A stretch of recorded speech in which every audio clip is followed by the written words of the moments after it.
application directe dans le cadre de voir le côté pratique au niveau de la reproduction et de la fertilité.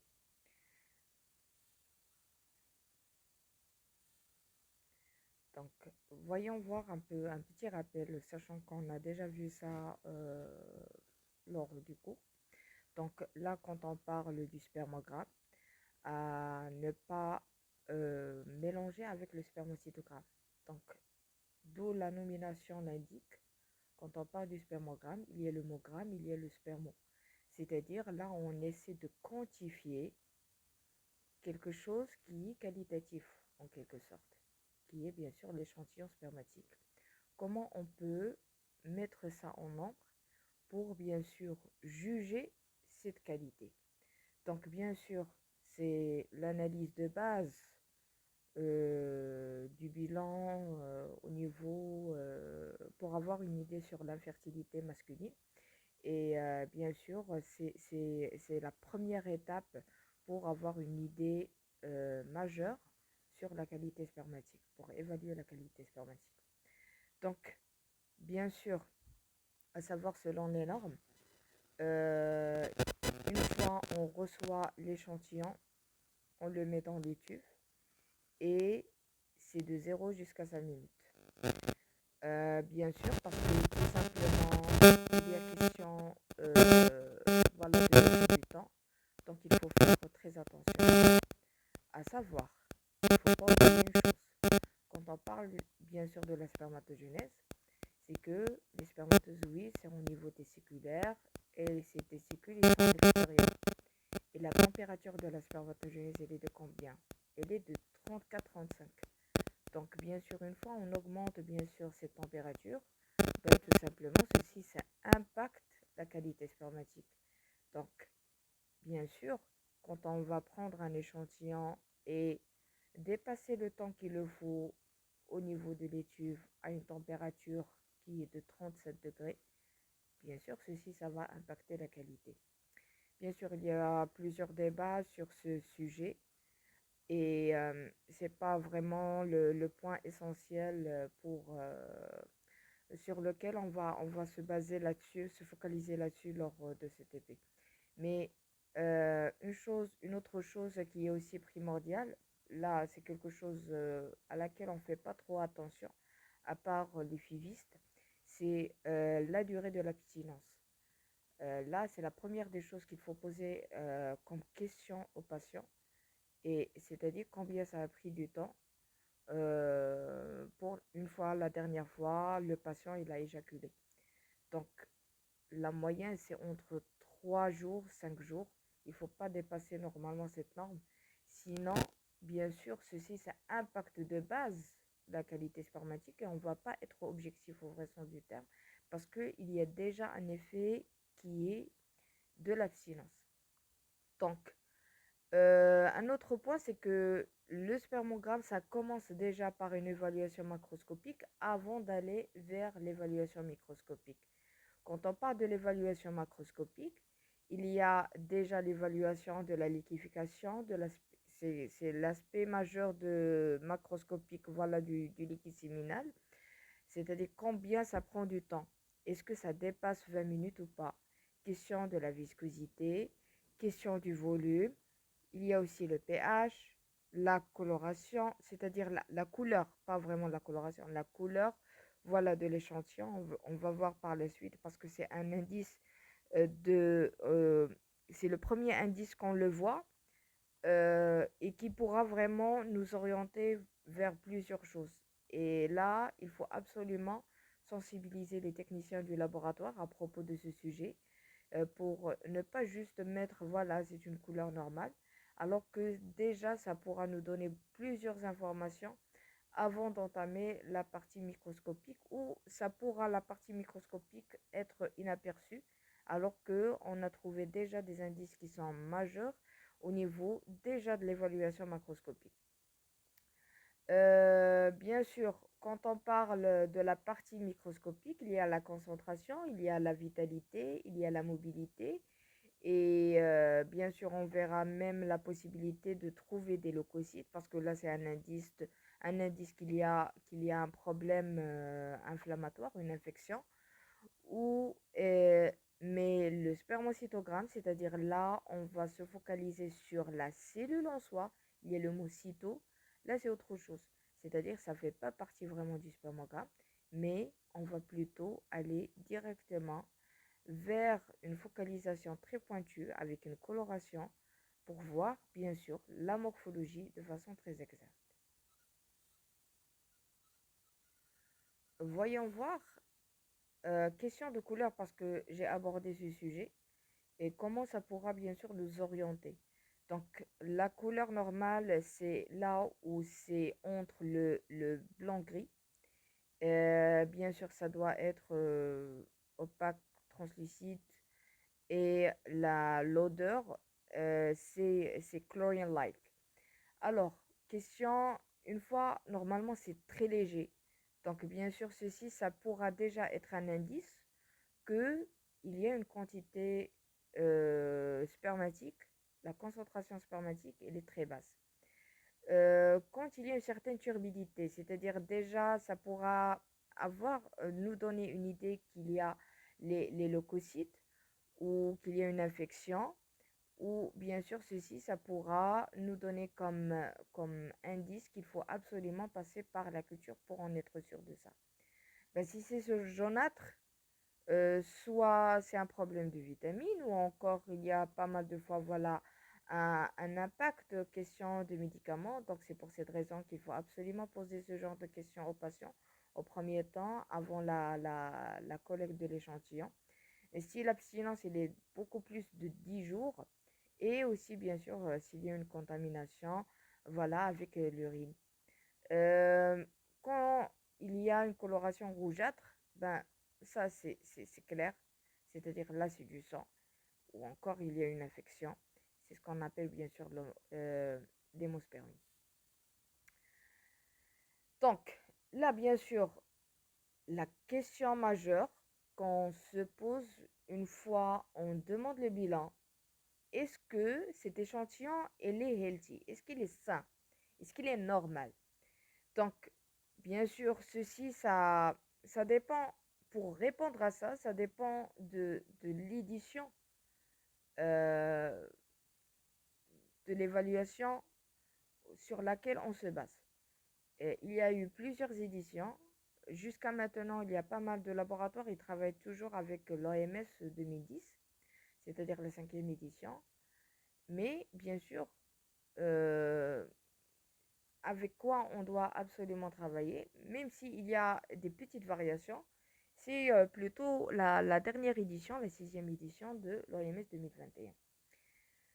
Et bien sûr, là, quand on voit bien sûr ces normes, on se dit, voilà, est-ce que vraiment 16 millions, c'est ça la norme par rapport à 15 millions? Est-ce que c'est 39 voilà, de spermatozoïdes comme nombre total? Est-ce que 42% c'est ça le seuil pour la mobilité totale? Est-ce que 30% c'est le seuil de la mobilité progressive? Est-ce que 4% c'est le seuil de la mobilité morphologique? Donc, bien sûr, pour répondre à ça, il faut déjà comprendre voilà l'évolution un peu entre les différentes éditions de l'OMS. Donc, ça a commencé bien sûr à partir, bon, il y a plusieurs années, mais les plus connus, c'est les derniers, c'est-à-dire là, l'OMS 1999, après il y a l'OMS 2010, et bien sûr le dernier, c'est l'OMS 2021. Et c'est possible, voilà, que ça va venir avant le temps, la prochaine édition, vu qu'il y a eu beaucoup de changements à l'heure actuelle avec l'augmentation à l'échelle internationale du taux d'infertilité de 15% jusqu'à 17,5%. Et c'est-à-dire là, c'est vraiment un signe d'alarme. C'est-à-dire là, il faut revoir à chaque fois de façon plus rapide les normes qu'on qu'on propose à respecter au niveau des laboratoires accrédités pour vraiment évaluer la qualité spermatique. Donc pour le pH, c'est entre 7,2 et 8. Donc comme vous le voyez, c'est un pH neutre, basique. Pour le volume, c'était de 2 jusqu'à 6 ml. Pour l'OMS 2010, c'est de 1,5 jusqu'à 6 ml. C'est-à-dire si c'est moins de 1,5, c'est-à-dire c'est une hypospermie. Si c'est plus de 6 ml, c'est un problème. Il ne faut pas voir ça comme voilà, un super pouvoir. C'est aussi un problème voilà, du liquide séminal au niveau des glandes annexes. C'est ce qu'on appelle l'hyperspermie. Donc, la numération, ça doit être de 15 jusqu'à 200 millions pour l'OMS 2010. C'est-à-dire quand on a zéro spermatozoïde. Et là, il faut faire la différence entre aspermie et azospermie. Aspermie, c'est 0 ml. Alors, azospermie, c'est qu'on a déjà un éjaculat, mais on trouve zéro spermatozoïde dans le liquide séminal. Donc, bien sûr, c'est ce qu'on appelle l'azospermie. Il faut faire la différence par la suite à une biopsie testiculaire pour savoir est-ce qu'il s'agit d'une azospermie voilà, obstructive ou bien non obstructive. J'ai déjà expliqué ceci dans le cours, si vous vous rappelez. Donc, il y a aussi la cryptospermie, c'est-à-dire crypto, c'est des spermatozoïdes cachés. C'est-à-dire en premier temps, on se dit voilà qu'il n'y a rien, mais par la suite, il y a très très très peu de spermatozoïdes. Donc, oligospermie, c'est-à-dire une petite quantité, et bien sûr la polyspermie, c'est-à-dire voilà, c'est plus qu'il le faut. Donc, la mobilité progressive, c'est A plus B. On verra bien sûr qu'est-ce que ça veut dire. Donc là, c'est le seuil, c'est 32%, c'est-à-dire si c'est égal à 32%, c'est normal. Si c'est moins que ça, c'est ce qu'on appelle la sténospermie. Donc il y a aussi la vitalité, c'est-à-dire c'est 58%. Si c'est moins que ça, c'est ce qu'on appelle la nécrosospermie. La morphologie, bien sûr, selon la classification de Kroger, c'est de 4%. Bien sûr, à faire la différence avec l'OMS de 1999, là où on suivait plutôt la classification de David et on disait que le C, il est à 30%. Donc là, vous allez me dire, il y a une différence qui est très grande entre 1999 et 2010 pour ce qu'il s'agit de la morphologie, alors que ce n'est pas vrai. Mais plutôt, c'est le type de classification. Et on verra bien sûr par la suite c'est quoi la différence entre les deux. Donc, une fois on a moins que ce C, c'est ce qu'on appelle la tératosospermie. Donc, bien sûr, il y a aussi le problème de leucocyte, c'est-à-dire, voilà, le seuil, c'est de 1 million par ml. Donc, là, ce qui est vraiment très intéressant, bien sûr, il y avait l'édition de 1980, 1987, 1992, 1999, 2010 et bien sûr la dernière édition qui est la 6e édition, c'est 2021. Donc, voyez un peu ici la différence.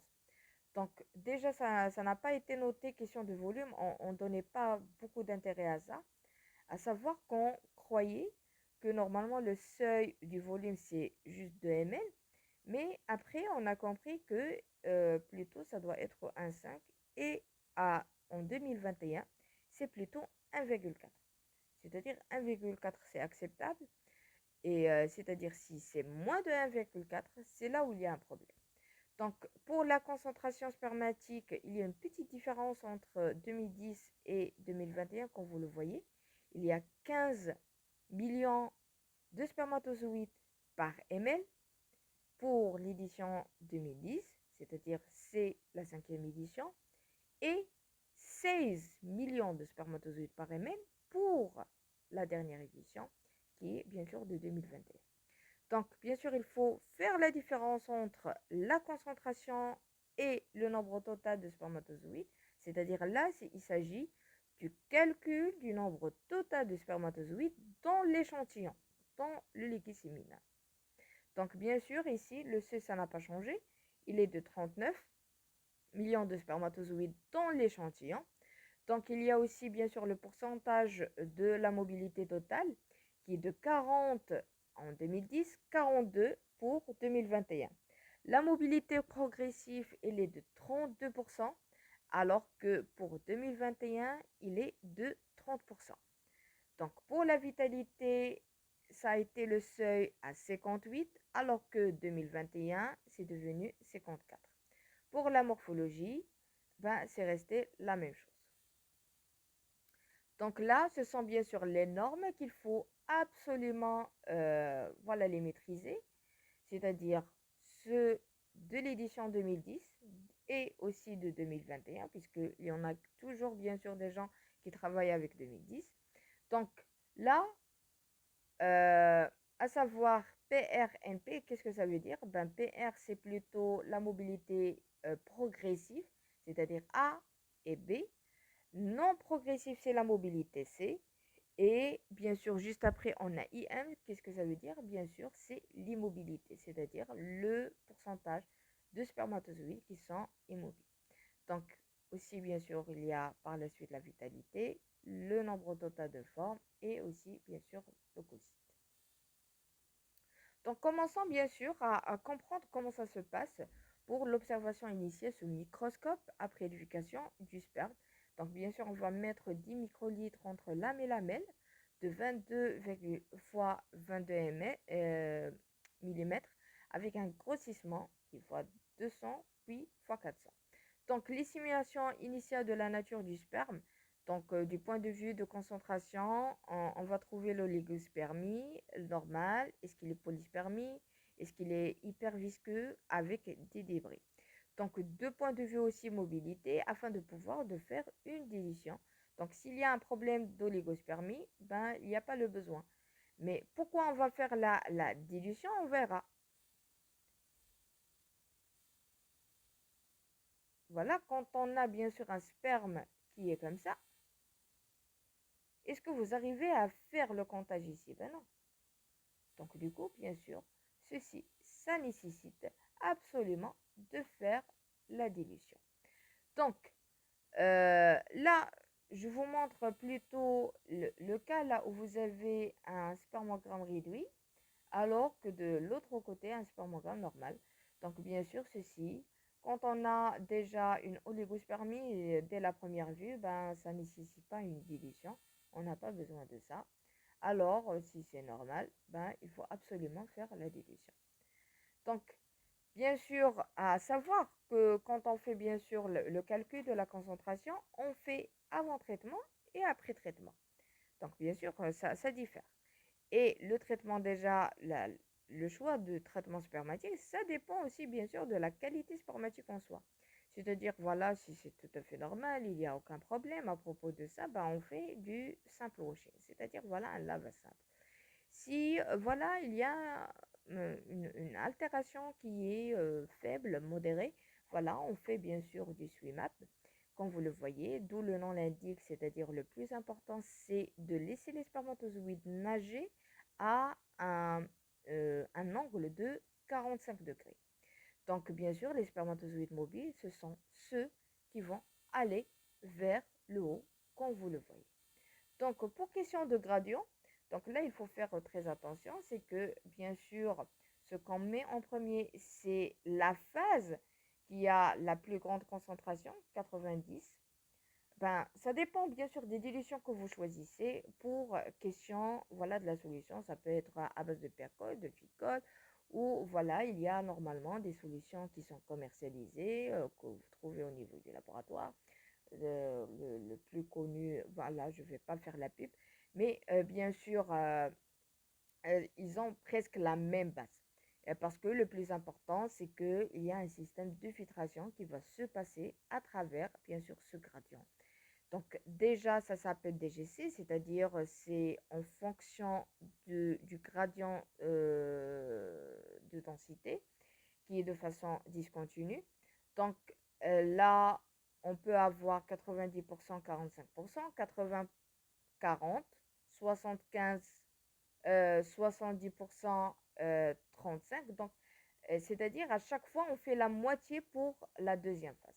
Donc là, on a pris l'exemple, là, on a 90% et 45. Donc, bien sûr, on va prendre la plus grand gradient vers le bas. Et après, on va rajouter délicatement, juste après, voilà la deuxième phase, pour bien sûr rajouter tout doucement, sans faire le mélange, bien sûr, vers le côté du tube, le liquide, voilà, l'échantillon spermatique, avec le même volume. Donc, par la suite, on va faire une centrifugation. Qu'est-ce qu'on va avoir par la suite? C'est que les spermatozoïdes qui sont vivants, mobiles et morphologiquement normaux, c'est ce qui va, c'est ce qui va aller vers le bas. Et c'est ce qui va me former, au vrai sens du terme, le culot.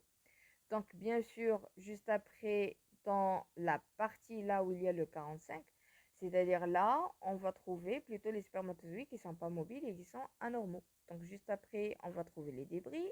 Et bien sûr, ce qui va rester en haut, c'est plutôt le liquide séminal.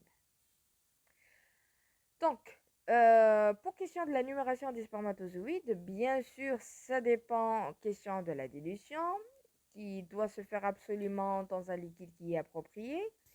On peut utiliser du formaldéhyde pour la fixation. Donc, soit, quand vous le voyez, ça dépend bien sûr du nombre de spermatozoïdes qu'on voit. Si ça dépasse 101 de spermatozoïdes, ben tout simplement, ici, on va faire une dilution de 1/20. Donc, si on a entre 100 et 16, donc ça sera un dixième. Si entre 2 et 15, donc là, bien sûr, ça sera un cinquième. Et bien sûr, si c'est moins de 2, donc ici, il faut plutôt faire une dilution 1/2. D'accord? Donc, bien sûr, ça dépend de la première lecture que vous avez. Et bien sûr, vous pouvez utiliser un tampon de dilution sans colorant. Ça peut être, voilà, normalement le tampon le plus utilisé. Ça peut être constitué de 50 grammes de bicarbonate de sodium, de formaldéhyde de 35% à 10 ml et aussi bien sûr de l'eau distillée à conserver absolument à 4 degrés. Sinon, vous pouvez avoir un tampon de dilution avec un colorant. Donc, ça va bien sûr faciliter la lecture. Et vous pouvez bien sûr utiliser du bleu détripant tout bête. Parce que voilà, ça va colorer les spermatozoïdes qui sont vivants. Donc, déjà, par défaut, quand on a une oligospermie, ben, normalement, il faut euh, avoir une petite dilution, sinon, il vaut mieux ne pas le faire, tout simplement. Surtout quand on a une oligospermie très très très élevée. Donc, quand on parle de la cryptospermie, c'est-à-dire là, il s'agit voilà, de moins de 15 millions de spermatozoïdes par ml. Donc, oligospermie modérée, c'est entre 15 et 10 millions. Oligospermie importante, c'est de 9 jusqu'à 5 millions. Et oligospermie qui est sévère, c'est bien sûr moins de 5 millions. Donc, bien sûr, comment ça se fait la lecture? Il faut voir au niveau du champ de la lame que vous utilisez. Ça peut être voilà, lame de tomate, de Nobel. Ben, il y en a plusieurs. Et bien sûr, en fonction de chaque type de lame, il y a voilà, une formule qu'il faut absolument la suivre pour faire le calcul en fonction des carreaux qu'il y en a. Donc, à savoir, quand on a par exemple des spermatozoïdes qui sont au niveau des limites, comme vous le voyez ici, à ne pas compter. Donc, là, il faut faire très attention comment faire le comptage.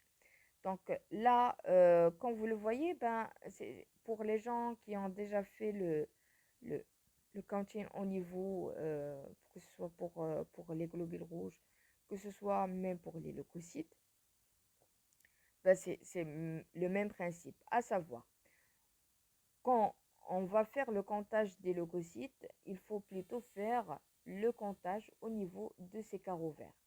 Alors, si on a plutôt le comptage des globules rouges ou encore les spermatozoïdes, ben, on va aller vers le carreau de centre. Pourquoi? Parce que tout simplement, ça se centralise, puisque ça, ils sont des cellules mobiles, il ne faut pas oublier ça. C'est-à-dire qu'ils vont se centraliser directement vers le milieu. Donc, il faut aller directement à faire le comptage au niveau de ce petit carreau au milieu.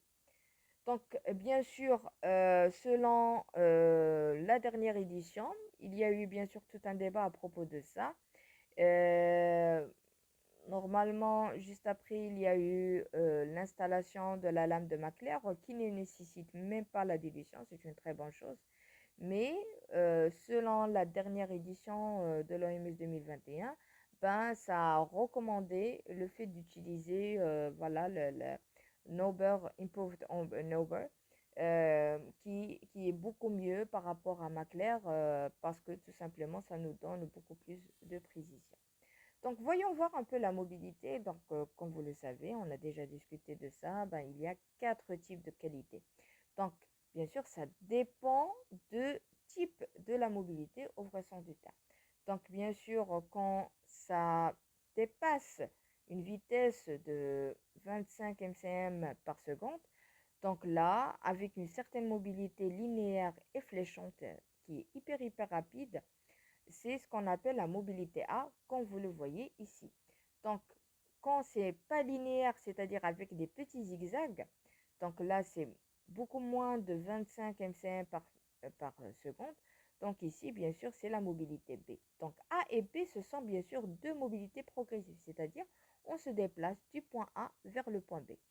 Mais C, c'est-à-dire c'est une mobilité sur place. Il n'y a pas une progression dans cette mobilité. Donc, il tourne tout autour de soi ou encore il pourra se mobiliser un petit peu avec une vitesse qui est très lente. Et sinon, si c'est pas mobile, voilà, c'est ce qu'on appelle la mobilité D. Donc, bien sûr, il y a différents types de mobilité. Je ne sais pas si ça se lit. Malheureusement, normalement, c'est des vidéos, mais apparemment, il y a voilà, un petit problème pour lire ceci. De toute façon, là, je vous montre aussi voilà, la différence entre un spermatozoïde voilà, humain par rapport à un spermatozoïde murin ou encore de rat. Ben, comme vous le voyez, la tête elle est angulée. Donc là, c'est le cas normalement d'un spermatozoïde normal.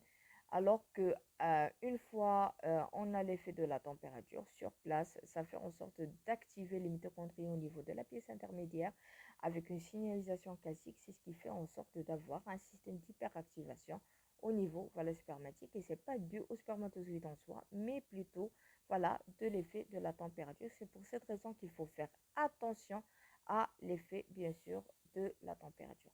À savoir que effectivement, il y a pas mal voilà, de laboratoires, même par exemple ici, que ce soit au Maroc ou ailleurs, au niveau des laboratoires d'analyse, que ce soit spécialisé en fécondation ou pas, fécondation in vitro, ou encore même pour les laboratoires, voilà, au niveau vétérinaire, dans le côté bovin, comme les centres régionaux d'insémination artificielle, ils ont déjà un système automatisé pour calculer, voilà, de façon très rapide, voilà, les paramètres spermatiques, que ce soit la mobilité, la vitalité, la morphologie, ainsi de suite.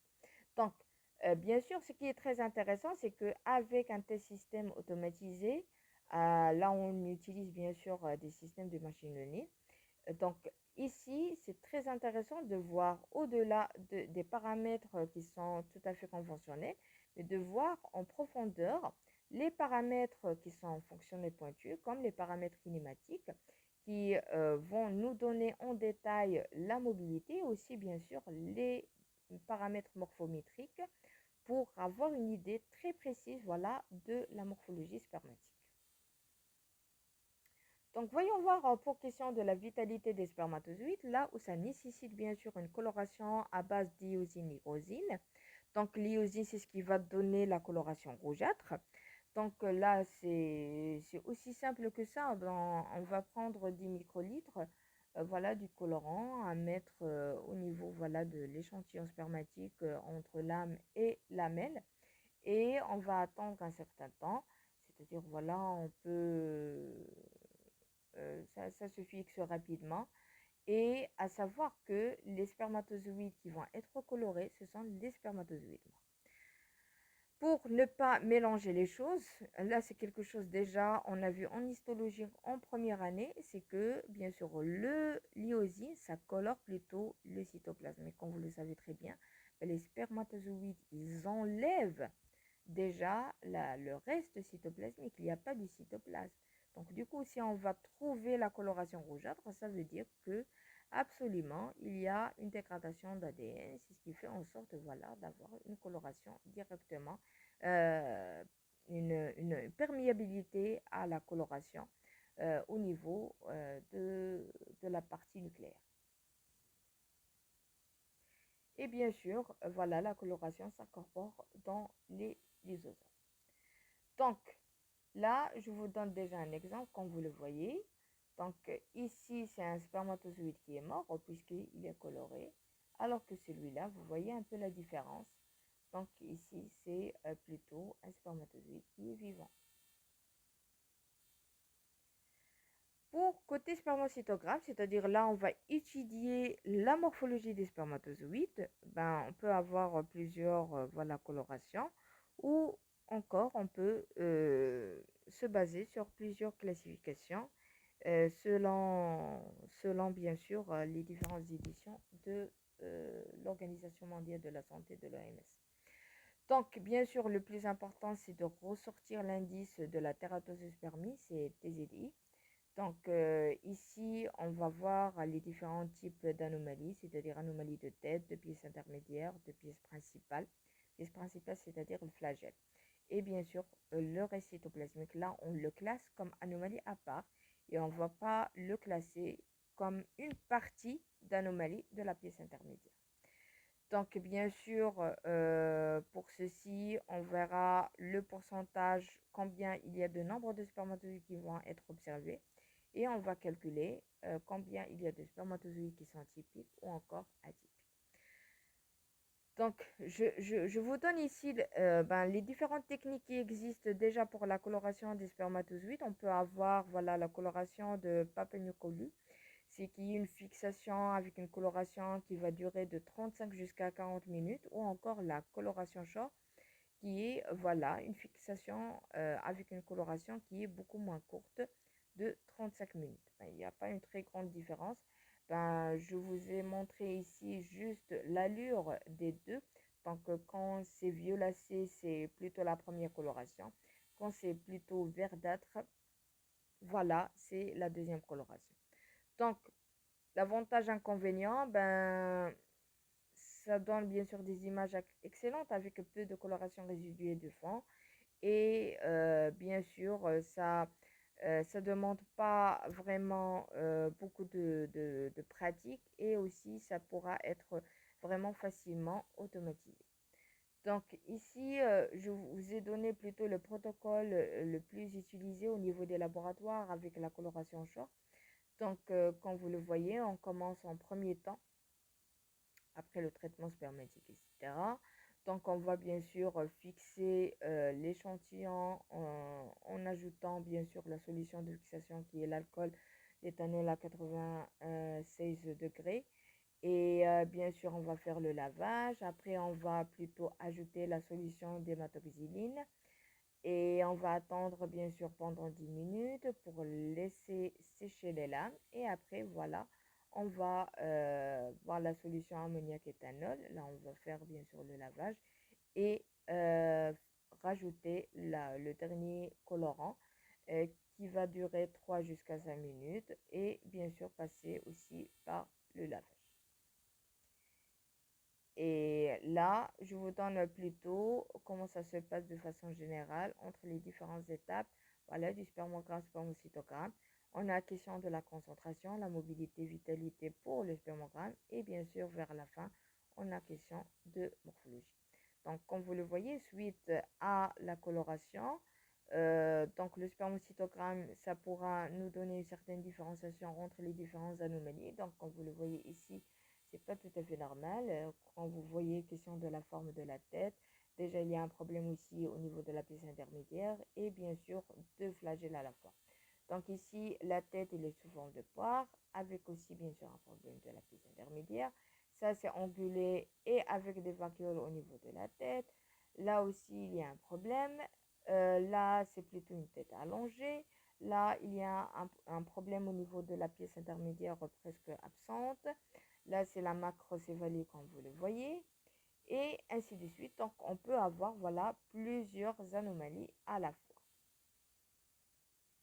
Donc, les plus connus, c'est plutôt la macrocéphalie, les problèmes de multiflagelles, les têtes angulées, les flagelles qui sont écourtés, la microcéphalie, la globosospermie, la tête allongée et aussi le flagelle enroulé. Et aussi, bien sûr, l'absence de flagelle, ça veut dire là, c'est une anomalie de flagelle et non pas de tête. Là où vous allez trouver plutôt juste la tête qui existe. Donc, je vous donne plutôt la différence entre spermocytogramme humain et spermocytogramme voilà, de rat. Comme vous voyez ici, et bien sûr, la classification, c'est la même chose. Donc, même au niveau voilà, de rat, comme vous voyez, on peut avoir voilà, des anomalies de microcéphalie, hein, comme vous voyez ici au niveau de la tête. Là, c'est le flagelle enroulé.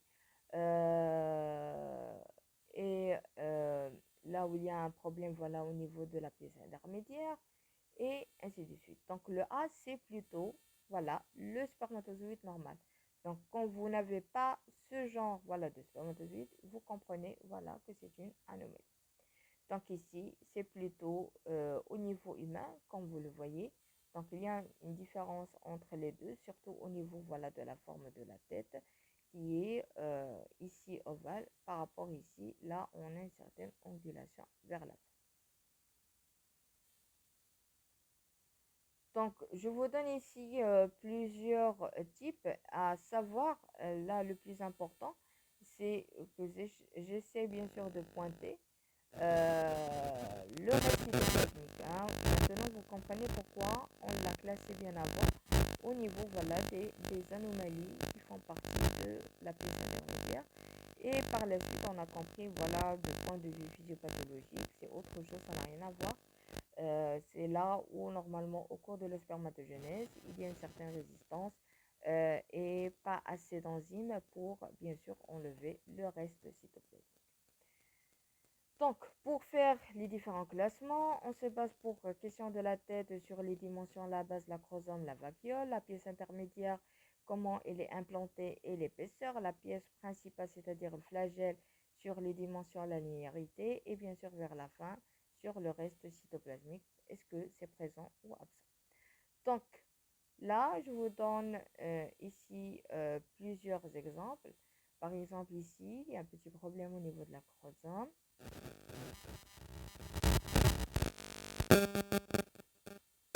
Là, ce sont des flagelles multiples.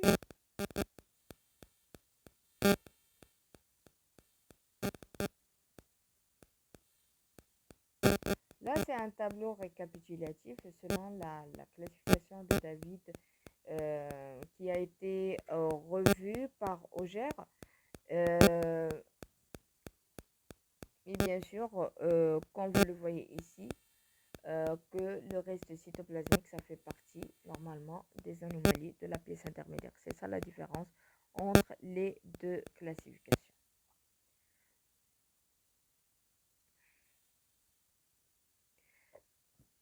Donc, les différents types voilà, des problèmes qu'on peut avoir, les nominations des anomalies de tête. On peut avoir la macrocéphalie, microcéphalie, double tête, tête arrondie, tête conique, piriforme, vacuolée, amorphe et petit acrosome. Anomalie de la pièce intermédiaire les plus connues, c'est amincie épaisse coudée, insertion qui est asymétrique ou encore angulée. Anomalie de flagelle, flagelle court, flagelle angulé, multiple, enroulé, irrégulier, absent, ou encore là où il y a le reste cytoplasmique.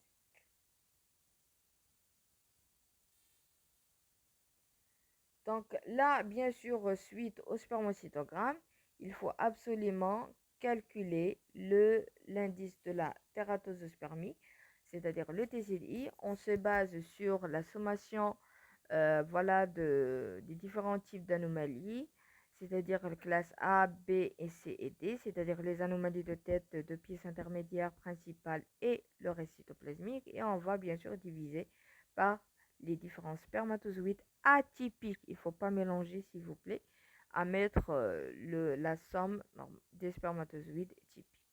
Donc, bien sûr, le maximum théorique, c'est égal à 4. Qu'est-ce que ça veut dire? C'est-à-dire un spermatozoïde, il va me représenter les 4 anomalies à la fois. Donc, quand c'est inférieur à 1,7, là, ça va nous aider à nous orienter vers une fécondation in vitro. Et quand normalement c'est égal ou supérieur à 1,7, donc là, il faut absolument aller vers l'EXI, Qu'est-ce que ça veut dire? C'est que le spermatozoïde, en moins, il représente presque deux anomalies et ça fait en sorte que ça sera difficile de compter sur la fécondation in vitro parce que tout simplement, il y a un très grand risque que l'ovocyte, il va être fécondé par un spermatozoïde qui est morphologiquement anormal. C'est ce qui fait en sorte d'augmenter bien sûr le risque d'avoir des aneuploïdies embryonnaires. Et pour ceci, voilà, c'est contre-indiquer la fécondation in vitro classique, mais plutôt aller vers